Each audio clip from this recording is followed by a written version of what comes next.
The gratitude to Michael and Samir for inviting me here today and for that wonderful introduction. I am going to be speaking about China. Before I do, I also want to echo the other comment made that obviously any views that I'm presenting today are my own and do not represent those of any of the organizations with which I am affiliated. So I'm a China specialist. I work primarily on China military and security issues. So what I want to present today are some views of how China is seeing the development of the Indian military. I think Gurmeet set it up very nicely to show you what India is actually up to. And I think it's uncontroversial to say, to a degree, that India is clearly balancing against China.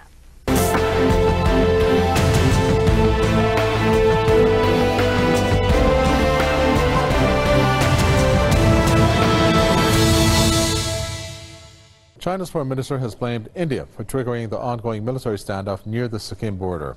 Wang Yi called on India to conscientiously withdraw its troops from the Doklam border region to help resolve the ongoing border dispute.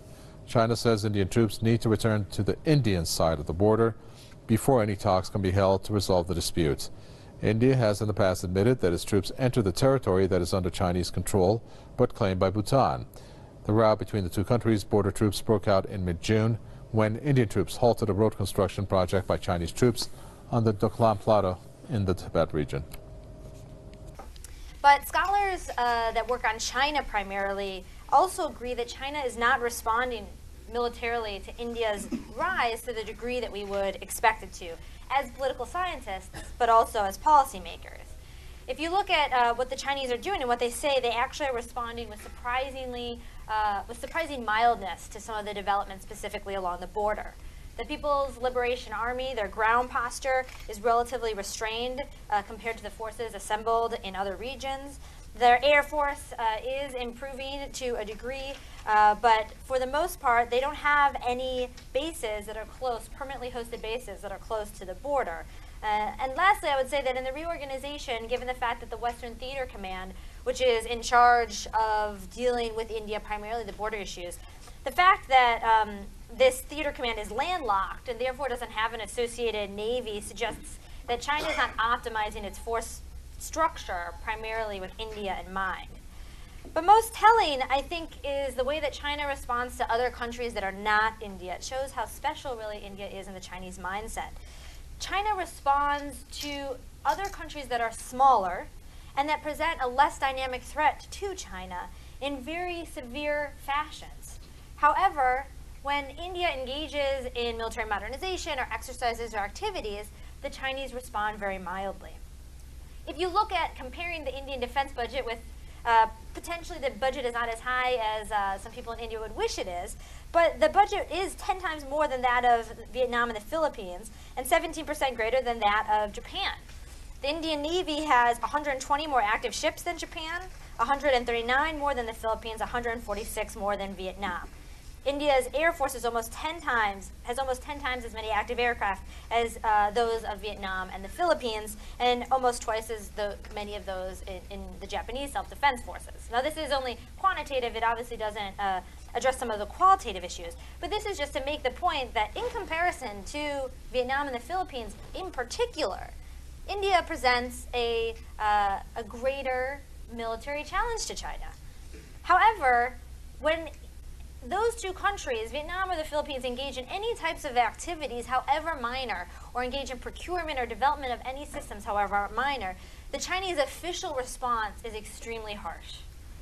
They take that as a threat to their sovereignty, and they will come out in public statements as well as having these nationalistic editorials in their newspapers about the nefarious intentions and how Vietnam and the Philippines plan on taking over Asia. However, when India engages in similar types of activities, and in some ways in a way that is even more advanced than that of these countries, the response is actually quite mild.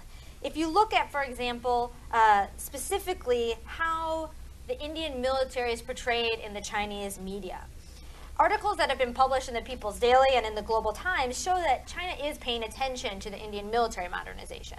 So their lack of response isn't because of lack of attention. However, even though they cover all the procurement and the modernization efforts that are occurring, they rarely mention China as a reason for the arms buildup. Instead, even when it's obvious to even the most amateur military analysts that certain things are being done, particularly to deal with the Chinese threat along the border, the Chinese military papers will instead cite rapid economic growth, persistent tension with Pakistan, domestic terrorist threats, and other reasons for why India is engaging in these activities. The Chinese media will also cover the Indian military in a way that underplays India's progress, usually making an unfavorable comparison to Chinese military modernization. So I think we have a picture, and many of us in the room that study this issue know that India does present some real challenges to China. And even maybe some of the most advanced systems, for example, when India revealed its first indigenous carrier, or some of the advancements that they've made with nuclear submarine technology. When China talks about these advancements, they, instead of highlighting the impressiveness of them or potentially even the threat they pose to China, they downplay how powerful those would be. They talk about how easily detectable the Indian submarines are, how the carrier is a joke compared to other carriers in the region, and they tend not to include any coverage of how certain systems, especially modernization in strategically sensitive areas like missile development, how any of these developments might potentially impact China. So, for example, on the BrahMos missile, which has clear implications for China, the way it was covered in China was to say that the reason India developed this was because of their weak fighter force, and that the missile was relatively ineffective, given that India doesn't have an expanded C4ISR network. More recently, when India tested for the 4th time the Agni-5 ICBM capable of hitting every major target in China, the Chinese media noted that much testing is needed before it could be operational, and that because of its speeds, it doesn't constitute a credible threat.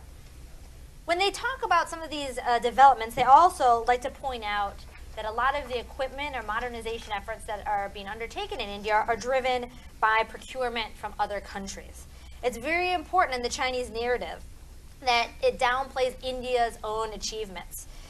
And the main reason that China presents criticizes and says that Indian modernization is not continuing the pace it should is that they criticize the domestic political system. And they emphasize the inherent inefficiency in the political system. And so it's a mantra in a lot of Chinese talking points about the Indian military to say, 1, the Indian military relies very heavily on outside countries for weapons.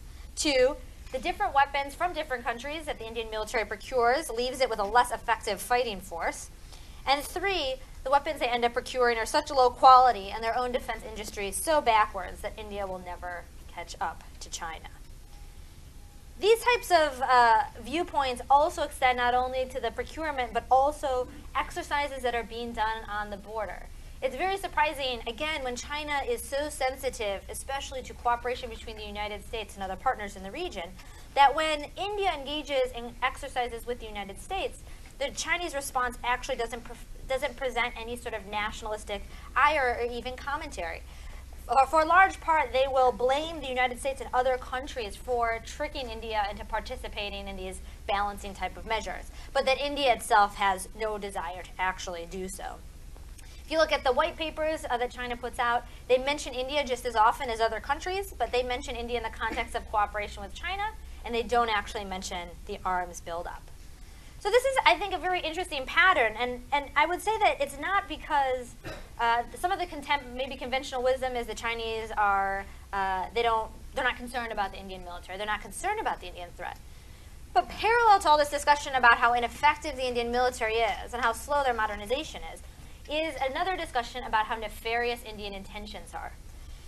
Most of the discussion within China will make broad claims that India basically plans and hopes to take over the whole Asian region, including the Indian Ocean, where there is a budding rivalry. So these two narratives, in my mind, are kind of contradict each other, in which they will present the idea that India has these goals of greatness, but then, on the other hand, they will say India will fail to reach these lofty goals because of their inefficiencies in governance. So my main argument that I make about these patterns, and to conclude about what it means for U.S. policy, for Indian military modernization, is that I think there's something very special about China and how it feels it has to respond to India. Most recently, just this April, when the Chinese Navy and the Indian Navy cooperated to rescue a ship from Somali pirates, everyone was surprised by the fact that the Chinese reporting left out the Indian role.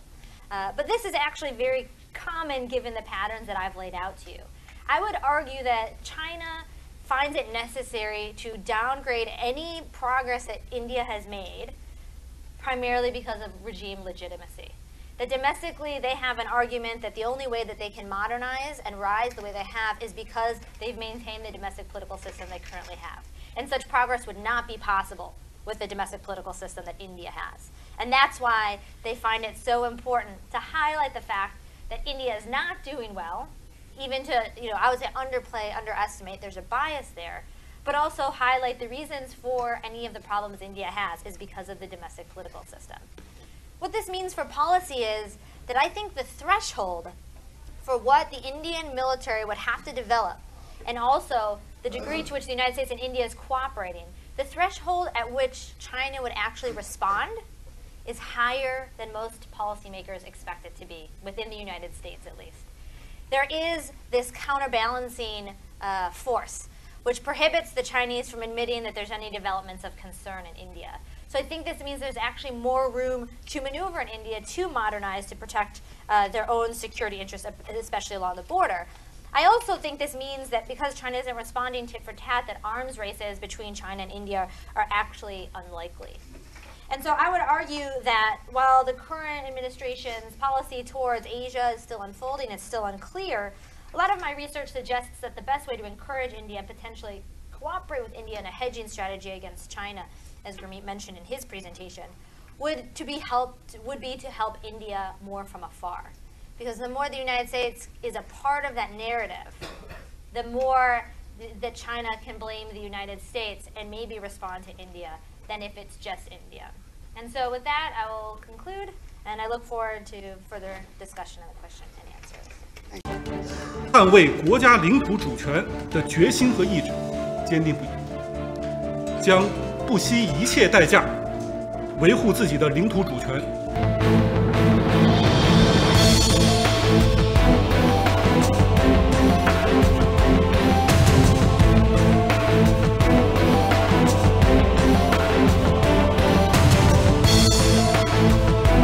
जब तक चीन और भूटान की सीमा चल रही थी हमें कुछ नहीं था, हमारी अपनी सीमा विवाद चल रहा है, उसका हम लोग अपने आप हल कर रहे हैं। लेकिन ट्राई जंक्शन पॉइंट आते ही हमारा हित आ गया। अगर चीन यूनिलेटरली उस ट्राई जंक्शन पॉइंट के स्टेटस को बदल देता है तो सीधे सीधे फिर हमारी सुरक्षा को चुनौती होती है।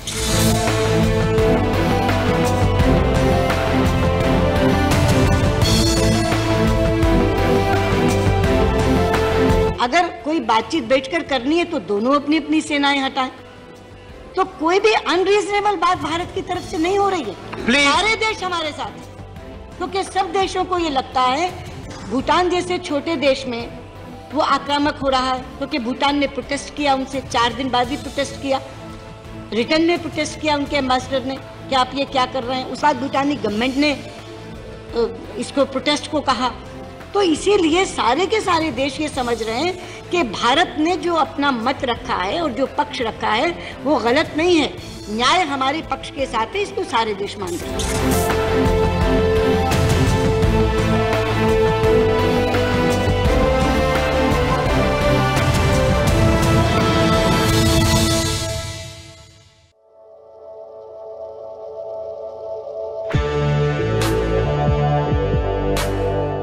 जय हिंद, वंदे मातरम।